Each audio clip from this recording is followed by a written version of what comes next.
Mapagpalang araw sa inyo, Sir Seth, at sa lahat ng inyong masugid na taga-subaybay. Minsan, sadyang mapagbiro talaga ang tadhana.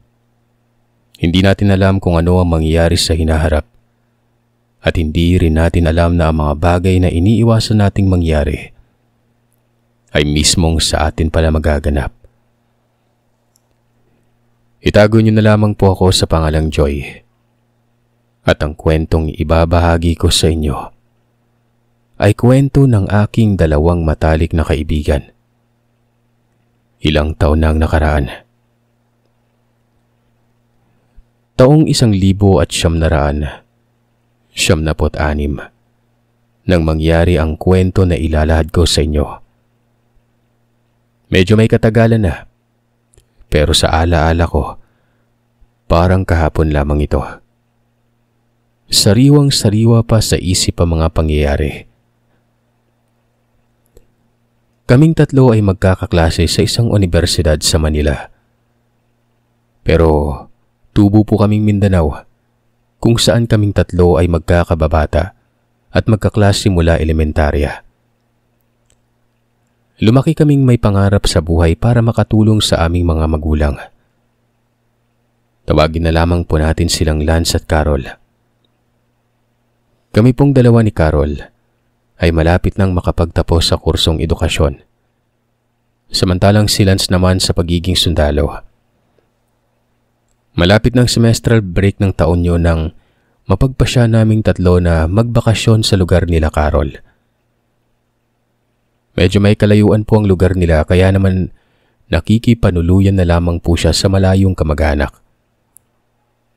Mula elementarya at sekundarya ito. At umuwi sa lugar nila tuwing bakasyon lamang. Kaya sobrang nasasabik kaming tatlo sa nalalapit naming bakasyon. Hanggang sa dumating ang araw na aming pinakahihintay. O ano, handa na ba kayo? Lahat ba ng mga kailangan natin sa biyaheng ito ay naihanda niyo na? Ang masaya at nasasabik kong tanong sa kanila. Halos magkasabay pa silang sumagot na okay na umano. Wala na daw kaming dapat alalahanin sa loob ng ilang araw na ipapamalagi namin sa bahay nila Carol.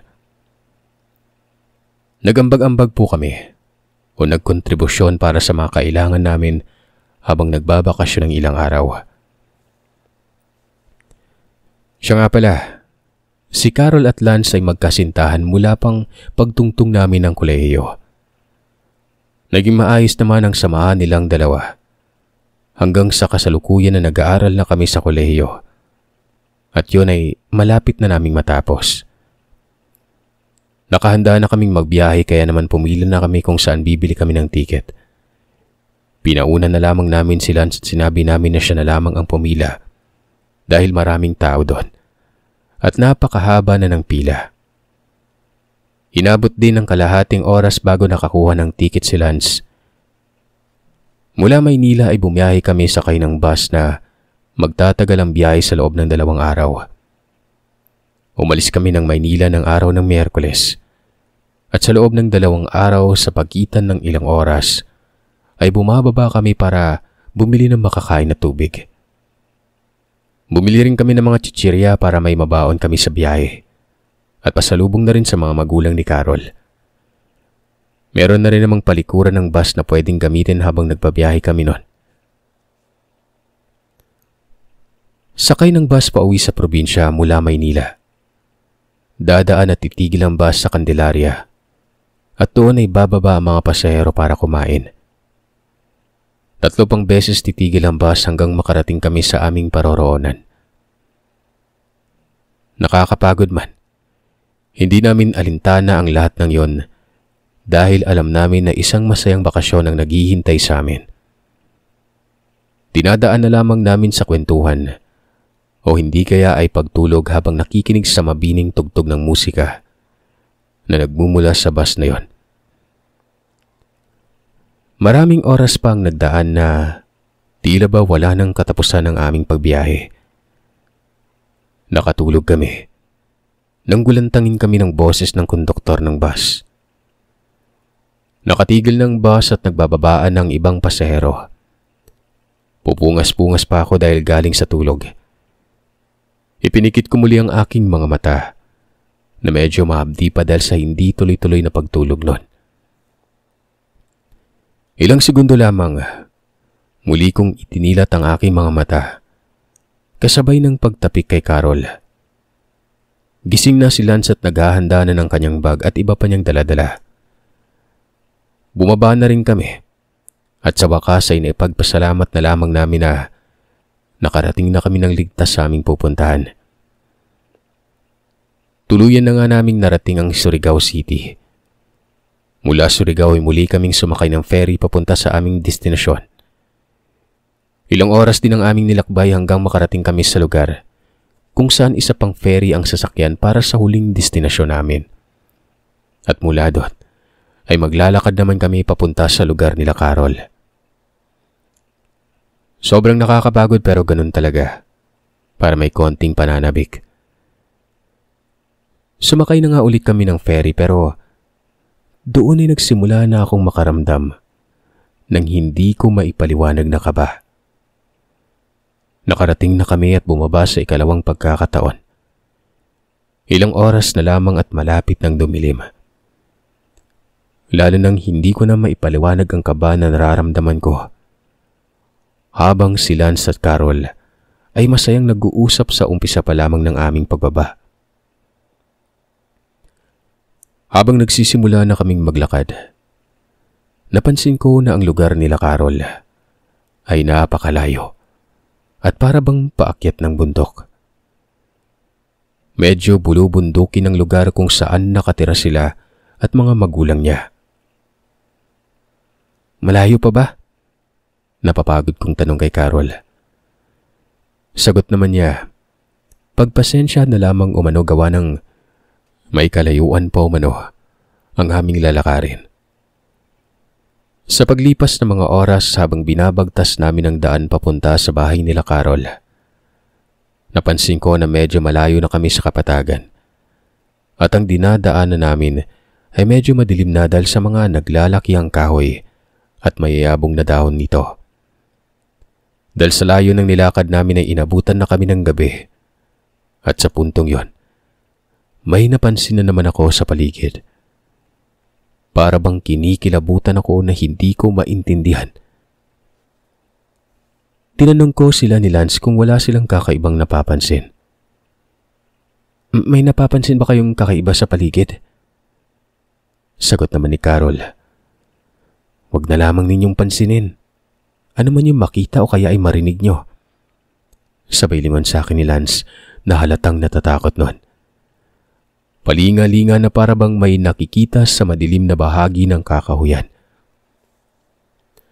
Sa gitna ng bulubundukin na yon na napapaligiran ng matataas na kahoy at malalaking puno, napansin namin ang nag-iisang kubo sa gitna ng kakahuyan. Gawa ito sa kahoy at ang bubong ay gawa sa pawid. Tinanong ko si Carol kung yun na ba ang kanilang bahay. Lumingon siya. Ngumiti. Pahiwatig na yun na nga. Para bang nabunutan kami ng anumang alalahanin, lalo pa't sobrang pagod na kami sa paglalakad. Sa wakas, narating na rin namin ang bahay nila Carol. Malugod kaming pinatuloy ng mga magulang niya. Pero napansin ko ang ilap sa kanilang mga mata. Magpahinga muna kayo mga anak at ipaghahanda namin kayo na makakain.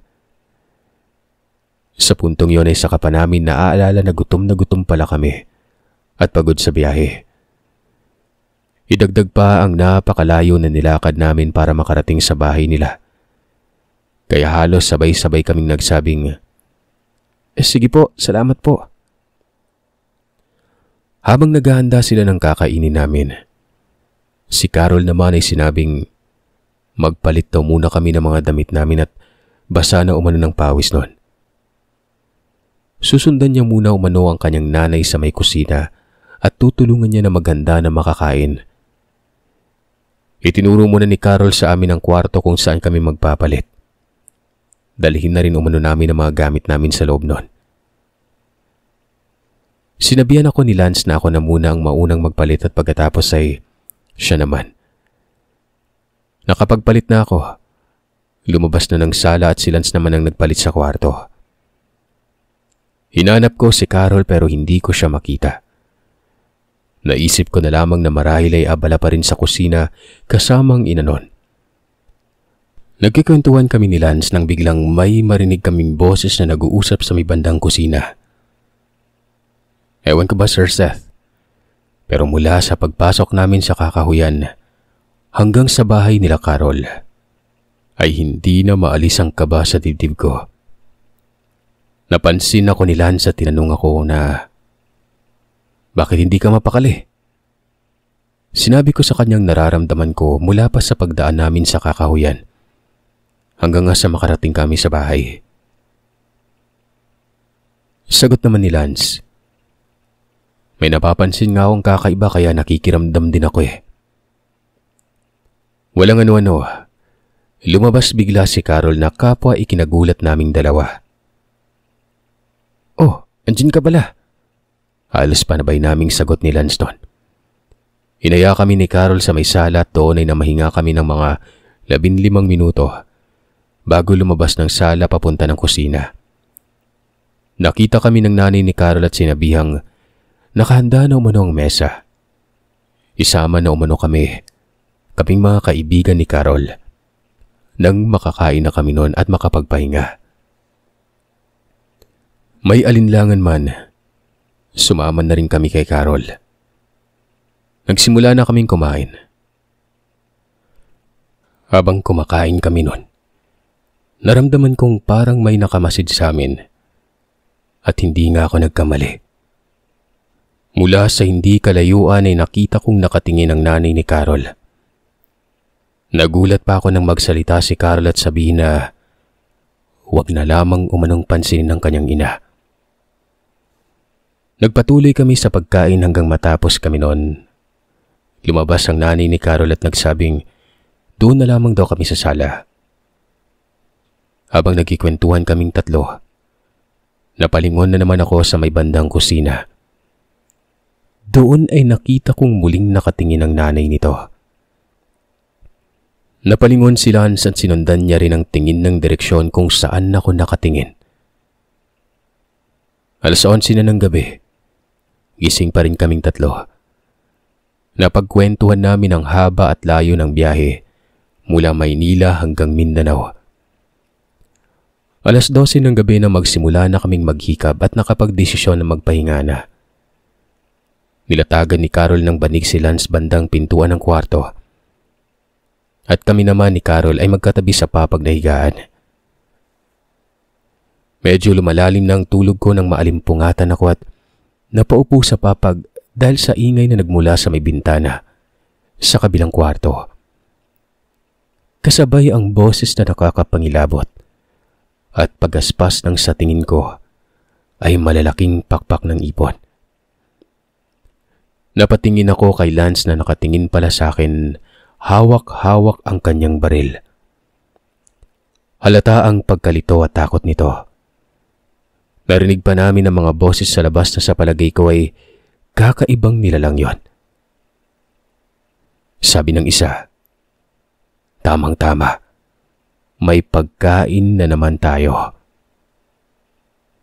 Nahintakutan ako kasabay ng pagtayo ng mga balahibo ko sa katawan. Bigla akong napalapit kay Lance. Napatanong ako kung anong ibig sabihin ng narinig namin nun. Doon namin napagtanto na hindi normal ang pamilya nila Carol. Lalo na nang napansin ko na wala sa tabi ko si Carol nun. Muli, narinig namin ang pagaspas ng naglalakihang pakpak at ang nakakatakot nilang boses. Narinig din namin ang boses ni Carol na nagmamakaawa sa mga magulang na huwag kaming gagalawin. Dahil kasintahan niya si Lance at magkakaibigan kami. Pero hindi siya pinapakinggan ng mga ito. Sa puntong yun ay nagbubulungan kami ni Lance na kailangan naming makalabas at makatakas sa bahay na yon nang hindi nila kami napapansin. Kinuha namin ang mga tsinelas namin at sinabi kong kailangan na naming makalabas nang hindi nila napapansin nun. Narinig pa namin ang boses ng ama ni Carol na susunugin daw muna kami bago putol-putulin ang parte ng mga katawan namin. Dahan-dahan naming binuksan ang pintuan na halos walang tunog. Nasa may kusina ang mag-anak na aswang habang nagtatalo nun. Samantalang kami ni Lance ay patakbong palayo sa bahay nila Carol. Nang walang ano-ano, narinig namin ang malakas na pagaspas ng malalapad na pakpak palapit sa amin. "Saan ka pupunta, mahal ko?" Sabay kaming napalingon at nakita namin si Carol na ibang-iba ang anyo. May mahabang buhok at matutulis na mga kuko. May mahaba at malapad na pakpak. Kalahati ang katawan nito. Sisigaw na sana ako pero naging maagap si Lance at sinabihan ako na baka marinig ng nanay at tatay ni Carol. Wala kaming kalaban-laban sa kanila. Nagsalita si Lance sa puntong yon sabay tanong kay Carol kung bakit ito naglihim. "Alam mo mahal na mahal kita, pero bakit nilihim mo sa akin yung totoo mong pagkatao? At di mo ako may pagtanggol sa mga magulang mo?" Umiiyak si Carol habang humihingi ng kapatawaran. Itatakwil umano siya ng kanyang mga magulang at papatayin din umano siya. Nagsimulang lumapit si Carol kay Lance at mukhang susugurin ng nobyo. Ako naman ay mabilis na nakapagtago sa loob ng matataas na damo. Pero naririnig at nakikita ko ang pangyayari. Mabangis na sumalakay si Carol kay Lance. Namumula ang mga mata, kasabay ang pagsasabi ng mga katagang wala pang nakakapunta doon na nakakalabas ng buhay. Napaupo sila sa unang pag-atake ni Carol. Sumugod muli si Carol pero sa pagkakataong yon ay mabilis na nahawakan ni Lance ang baril na nakasukbit sa kanyang bandang likuran. Pinaputokan niya ang dalaga pero nakailag ito. Sigaw ng sigaw si Lance na layuan na siya ni Carol. Nahayaan na lamang siyang makauwi nun. Paulit-ulit namang sinasabi ni Carol na mananatili lamang dapat si Lance doon. "Magkaiba yung mundo natin. Mahal kita pero magkaiba tayo ng mundo, Carol. Kahit kailan hindi tayo magiging payapa." Muling sumugod ang dalaga. At sa pagkakataong yon, dumating na ang mga magulang nito at nakahanda ng ipagtanggol ang anak. Mabilis na nagpaputok si Lance at bumagsak nun. Nanlilisik naman ang mga mata na nakatingin ng ina ni Carol. At hindi nagtagal, sumugod ito kay Lance. Halos himatayin ako sa mga nasaksihan habang nakatago sa matataas na damuhan. Mabilis na nakailag si Lance sa matatalas na ngipin ng ina ng dalagang manananggal.